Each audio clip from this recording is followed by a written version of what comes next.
position.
Kinabukasan, tumating na ang araw na mag-represent sila Mark sa isang napakahalagang client hanggang sa overall, this is our company's performance for the past months. I hope you can consider investing in our company. Your presentation seems quite lacking. And why is that what I do here? Ma'am, actually, I was originally the one to cover the presentations po, but we managed to cover all the presentations naman. But please ma'am, please consider investing in our company po. Excuse me? Your proposal on shoulder shines leaving the huge lot in there. Nag-iisip ka ba? Are people usually this lazy? What are you guys? A manana? I'm sorry, but I don't think I can trust this company for my investment. Ano yun, Mark? Simple-simple task na lang, hindi mo pa magawa. Eh, paano yung investor na yun? Wala na! Grow up, Mark!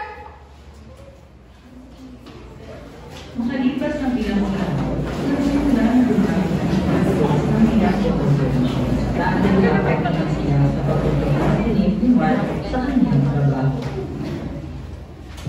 Kita mo yung proposal paper! Mark, yung pinagawa niya!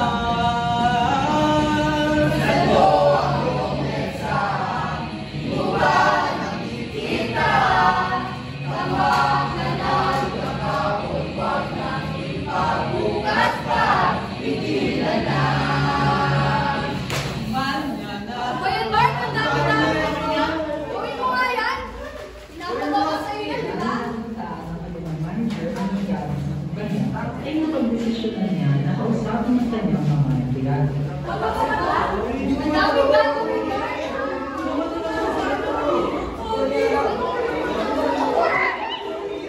Everyone, settle down! Ano yung nangyari, ha? Isang mo tayo dyan eh, tapos ano? Nawala. Mark, follow me. Sir, I'm sorry po. Ano yung sinasabi nila? Di ka daw nag-prefer sa presentation kay Mrs. Lee? Sir, I'm sorry. Naisip ko naman ang gawin yun ngayon. Kaya naisip ko rin ipagpabukas nila dahil ang daming ginagawa sa office. Madaming ginagawa. Ikaw nga tinutulong nila wala akong dito eh. Ano bang natulong mo, ha? Sir, I'm really sorry po. Sir, I really apologize po. I promise, babaguhin ko na po yung time management ko. Babaguhin ko yung habit ko, sir. Siguraduhin mo lang. Baka bukas may salte na kita. Sir, no, sir. Sir, really sorry po talaga. Really apologize po. Alam mo, Mark, di naman ako galit sa iyo eh. Pero yung ginagawa mo, laki na epekto sa kumpanya. Opo, sir. Ayusin mo yung trabaho mo simula ngayon. Opo, sir. Thank you po.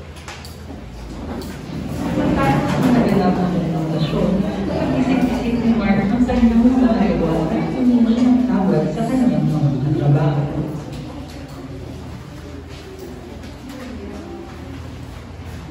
Sana, gusto ko lang sana humingi ng tawad sa inyo. Ako sa team natin, yung naging pabigat ako itong mga nakarang araw. Dala lang siguro ng pagiging manyala sa trabaho. Pero promise, pangako, gagawin ko na yung task ko, babaguhin ko yung working habit ko, ayos ko na yung time management ko. Ano pa nga ba magagawa ko, di ba? Lahat naman tayo siguro natututo sa sarili natin pagkakamali. O siya, okay na yun. Tulungan mo nga muna ako dito. Ang dami naman kasi dito.